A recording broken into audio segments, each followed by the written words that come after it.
Are you looking for the best 60% keyboard that you can buy right now? Then you are in the right place, because today I'm going to go through all of the top 60% keyboards that are out right now, including the RK61, Pro 2, Kemove Snowfox 61, and the Razer Huntsman Mini, to find out which is actually the best 60% keyboard that you can buy right now for gaming, typing, and just all around the best experience in a keyboard. Before you comment asking where the Ducky13 Mini is in this comparison, I have already pre-ordered it and will review it when it comes in, so make sure you subscribe and click the bell to get notified when I post that review, as well as I have individual reviews for each of the keyboards in this video, so you can check those out as well after watching this video. To start, let's go over the prices of each of these keyboards.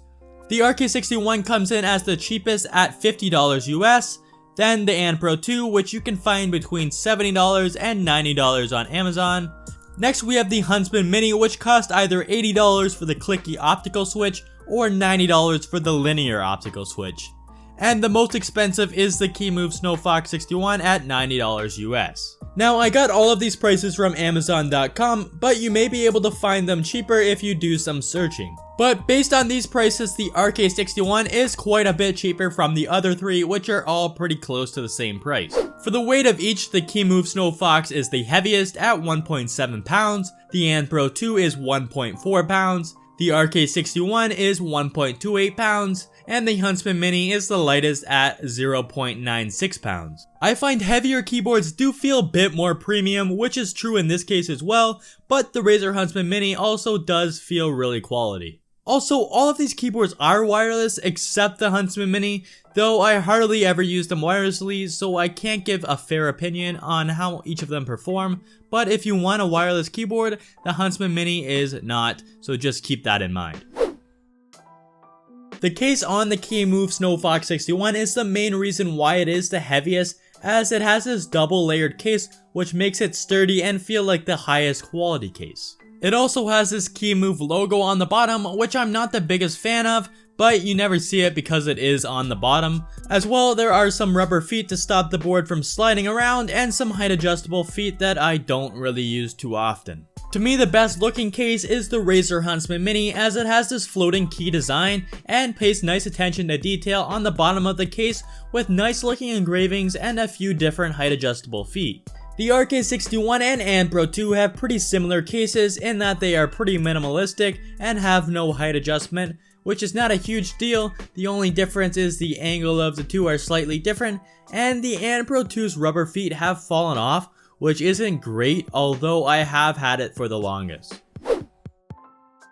The keycaps for all the keyboards except the RK61 are PBT and double shot, while the RK61 uses a slightly lower quality ABS plastic, but it is also double shot. The Pro 2, RK61, and Kemove Snowfox all have a smooth finish on the keycaps, while the Huntsman Mini has a more matte finish, which helps detract against fingerprints. My favorite keycaps in order are the Kemove Snowfox, Razer Huntsman Mini, Pro 2, and then the RK61. Really, I like all the keycaps, and even though the RK61 uses ABS plastic instead of PBT, they are still really good quality, and the RGB just shines through really nicely on the Huntsman Mini and Snowfox keycaps. For overall build quality, the Kemove is just excellent at everything and has a really solid build.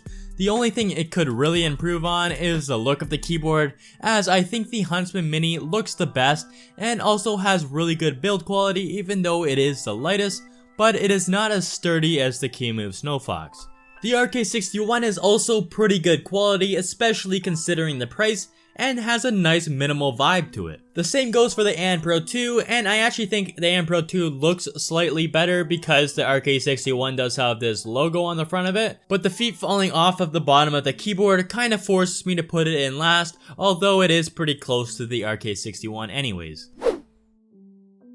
Now for the switches. The Pro 2 out of the box has the most options to choose between Gateron, Kale, and Cherry switches, which are all very high quality switches and you can't go wrong. I got mine with Kale Box Brown switches. The Razer Huntsman Mini comes with Razer's own optical switches, either red, which are linear and what I have and would recommend getting, or purple, which is their clicky switch. What is special about their switches is each one has its own stabilizer, which is really unique and makes it so there is very little wobble in each switch. Both the Kemove Snowfox and the RK61 come out of the box with Gateron switches, and they're hot swappable, meaning you can change out the switch super easy and with whatever switch you want to, which is a huge advantage. And out of the box, I got both of them with Gateron brown switches. Another big factor for typing and gaming experience is the stabilizers, which help with the feel and sound of the keyboard. The Kemove Snowfox comes pre-lubed and sounds the best out of the box, although the Pro 2 and Huntsman Mini are also pre-lubed and sound good out of the box, and it really just depends keyboard to keyboard how they sound, so your keyboard might sound better or worse than mine out of the box. Although the Kemove Snowfox is hot swappable, and it is pretty easy to lube your stabilizers if you want to. The RK61 isn't pre-lubed, but since it is hot swappable, you can lube it pretty easily, which I have already done, but it still doesn't sound as good as the other three. Here is a sound test of all 4 keyboards.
If you are looking for the best RGB, it is close between the Razer Huntsman Mini, which I think is a little brighter than the Kemove Snowfox 61, although it is a close second. And the Pro 2 I would say is the third brightest, with the RK61 a close last place, although they are all pretty bright. All of them have quite a few lighting effects as well as their own softwares to control the RGB or set macros. The best software is by far the Huntsman Mini with Razer Synapse, as it is by far the simplest to use and has the most functionality. Second, I would have to say the Pro 2 has a pretty solid software. I do have a video on that as well if you want to check it out. And then I would say the Kemove, which is a pretty basic software, is probably third place, and honestly it kind of sucks, but you can do pretty much everything you want in it. So I would put it ahead of the RK61, as I can't even get it to open right now, although when it does work, I would put it just ahead of the Kemove software. So what keyboard is actually the best one? Well, actually it is hard to say, as for the price the RK61 is unbelievable, and if you're not looking to spend a whole lot, the RK61 is probably the best keyboard you can buy, as it is fairly close to the Pro 2, but is also hot swappable, and to me the Pro 2 doesn't really have a place in the market anymore after the RK61 was updated. The Razer Huntsman Mini is by far my favorite looking keyboard and also has a great typing and gaming experience with the linear optical switches, although to me the best 60% keyboard out right now is the Kemove Snowfox 61, as it is great at everything out of the box and is easy to upgrade even more if you want to put different switches in it. It has the best build quality, superb RGBs, really good keycaps, and as a bonus it is hot swappable. Now we just have to wait and see if the Ducky 1.3 Mini lives up to the praise I see it getting around the internet, to see if the Kemove Snowfox 61 can be beat. If you made it this far in the video, thank you, and let me know you made it to the end of the video by commenting I made it, and be sure to subscribe and like this video. Also, if you want to ask a question or talk to me, make sure to join my Discord from the link in the description below, and I will see you guys next time.